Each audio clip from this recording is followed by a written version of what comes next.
Assalamualaikum warahmatullahi wabarakatuh. Salam budaya. Jumpa lagi para sedulurku semuanya di seluruh Nusantara di dalam channel Saumas 81, channel yang menceritakan tentang sejarah-sejarah para leluhur-leluhur kita, orang tua kita yang soleh dan soleha, dan juga amal serta spiritual yang saya jalani secara pribadi. Izinkan di kesempatan malam hari ini, saat ini dan sekarang, saya ingin memberikan sebuah wejangan tentang dahsyatnya wudhu untuk keseharian.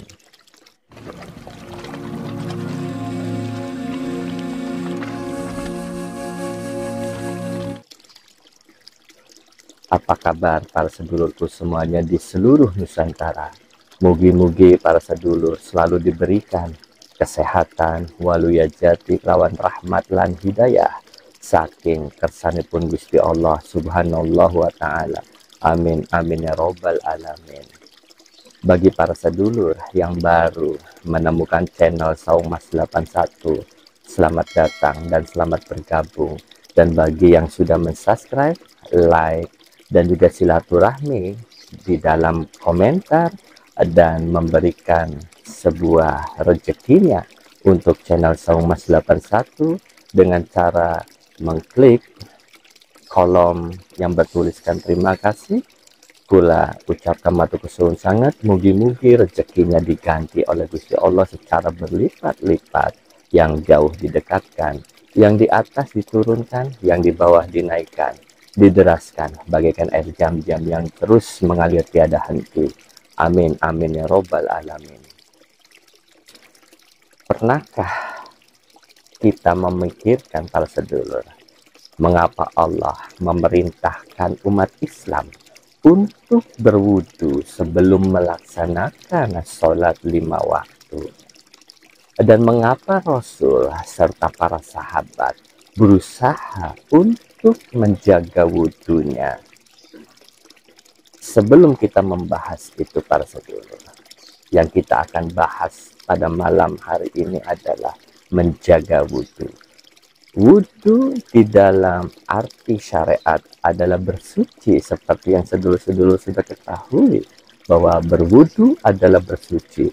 Tetapi secara hakikat, wudu adalah berasal dari kata wadoa, yang artinya memisahkan diri, memisahkan antara hubungan dunia dan juga untuk berhubungan dengan Gusti Allah. Tatkala kita menghadap Gusti Allah, itulah berwudu. Berwudu adalah memisahkan urusan duniawi untuk menghadap Gusti Allah.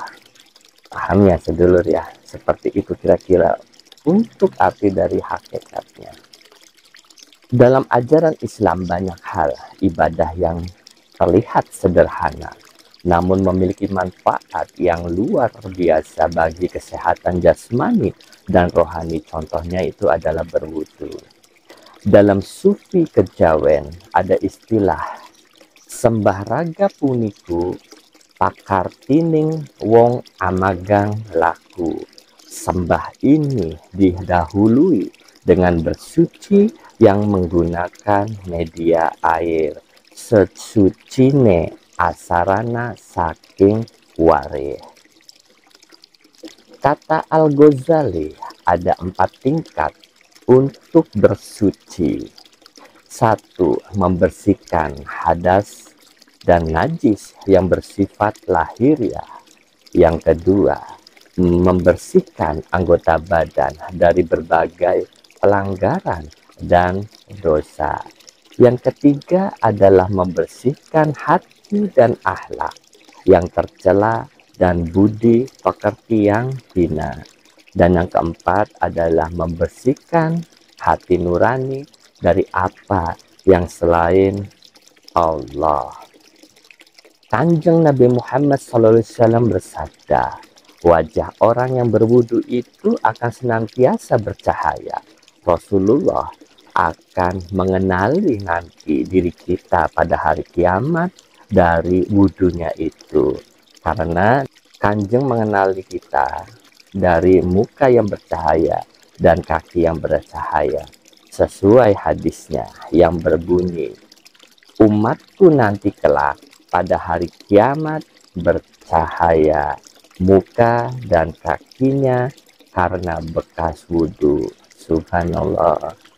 Jadi nggak perlu repot-repot untuk mencari kanjeng Nabi Muhammad. Kanjeng Nabi Muhammad yang akan memanggil kita dengan cara beliau sudah mengenali diri kita dari umat-umat yang lain akibat dari wudhunya itu, para sedulur. Alhamdulillah. Mari kita saksikan videonya, para sedulur, yang sudah saya siapkan, yaitu menjaga wudhu sebelum tidur. Bismillahirrahmanirrahim. Manfaat wudhu sebelum tidur. Pertama, merilekkan otot-otot sebelum beristirahat. Dalam ilmu kedokteran, bahwa percikan air yang dikarenakan berwudu merupakan suatu metode atau cara mengendorkan otot-otot yang kaku karena lelahnya dalam beraktivitas. Sangat banyak dampak positifnya bahwa jika seseorang itu telah melakukan wudu, maka pikiran akan terasa rileks, badan tidak terasa capek. Kedua, mencerahkan kulit wajah. Karena kinerja wudhu ini menghilangkan noda yang membandel dalam kulit, kotoran-kotoran yang menempel pada kulit wajah kita akan hilang, dan tentunya wajah kita menjadi cerah dan bersih. Ketiga, didoakan malaikat. Malaikat akan senantiasa memberikan doa perlindungan kepada umat muslim yang senantiasa wudhu sebelum tidur. Padahal malaikat makhluk yang senantiasa berzikir kepada Allah, niscaya doanya senantiasa dikabulkan pula oleh Allah Subhanahu wa Ta'ala. Seperti anjuran Kanjeng Nabi dalam sabdanya, apabila engkau hendak mendatangi pembaringan atau tidur, maka hendaklah berwudu terlebih dahulu, sebagaimana wudumu untuk melakukan sholat. Hadis riwayat Bukhari Muslim. Alhamdulillah, sudah kita saksikan tadi bersama-sama, para sedulur, menjaga wudhu sebelum tidur. Organ tubuh yang menjadi anggota wudhu disebut dalam Al-Quran surat Al-Maidah ayat 6 adalah wajah, kedua tangan sampai siku, dan kedua kaki sampai mata kaki. Dalam hadis riwayat Muslim juga dijelaskan bahwa air wudhu mampu mengalirkan dosa-dosa yang pernah dilakukan oleh mata, penciuman, pendengaran, tangan, dan kaki, sehingga bersih dari dosa. Barang siapa yang berwudu dan membaguskan wudunya, maka akan keluar dosa-dosa dari badannya sampai ia akan keluar dari bawah kuku-kukunya. Hadis riwayat Muslim. Mangga para sedulur, sekarang kita saksikan videonya. Manfaat wudhu dalam keseharian. Bismillahirrahmanirrahim. Manfaat wudhu dalam keseharian. 1. Wudhu adalah sebuah ritus spiritual yang menyatakan kesempatan untuk mencapai kesucian batin. Melalui wudhu, kita dapat membersihkan jiwa kita dari kotoran dosa dan mendekatkan diri kepada Allah Subhanahu wa Ta'ala. Kedua, wudhu dapat digunakan sebagai bentuk pengingat untuk mengingat Allah. Dengan melakukan wudhu, kita dapat mengingat janji yang telah kita buat kepada Allah. 3. Melalui wudhu, dapat mengendalikan nafsu dan keinginan yang tidak terpuji. Dengan melakukan wudhu, kita dapat menyalurkan energi positif ke dalam jiwa kita. 4. Wudhu juga bermanfaat untuk meningkatkan kewaspadaan diri. Dengan melakukan wudhu, kita dapat menjaga diri dalam bentuk kemaksiatan.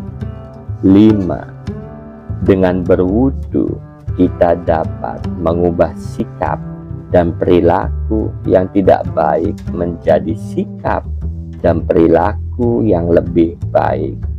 6. Wudhu dapat meningkatkan kemampuan kita untuk berdoa dan permohonan kita kepada Allah Subhanahu wa Ta'ala. 7. Wudhu juga bermanfaat untuk menjaga kesehatan dan meningkatkan kualitas hidup kita. Setelah kita mengetahui dari dahsyatnya kita berwudu sebelum tidur dan manfaat wudu dalam kita menjaga keseharian, apa salahnya kalau kita lakukan? Memang sepertinya mudah, tapi terkadang sulit. Permasalahannya hanya itu, para sedulur. Ibnu Abbas radhiyallahu anhu berkata, janganlah engkau tidur kecuali dalam kondisi berwudu atau bersuci, karena arwah akan dibangkitkan sesuai dengan kondisi saat dia dicabut. Bukankah kita ingin tatkala kita telah meninggalkan dunia ini dalam keadaan bersuci atau berwudu? Mari kita sama-sama memulai. Kapan lagi kalau bukan sekarang, hari ini dan saat ini. Dimulai dengan bismillah saja dulu, para sedulur. Karena saya juga mencoba untuk terus belajar untuk menjadi baik. Begitu juga para sedulur untuk menjaga wudhu dalam keseharian. Menjaga kita dari perbuatan dan ucapan yang tidak perlu dilakukan. Tidak perlu diucapkan kalau memang tidak perlu untuk diucapkan. Untuk hal-hal yang buruk, untuk apa diucapkan? Menjaga adab, tata krama, dan welas asih terhadap sesama. Inti dari menjaga wudhu dalam keseharian. Itu para sedulur. Mugi-mugi mumpung ada waktu, celah, dan kesempatan, mari para sedulur kita sama-sama berlomba untuk berbuat, belajar menjadi baik.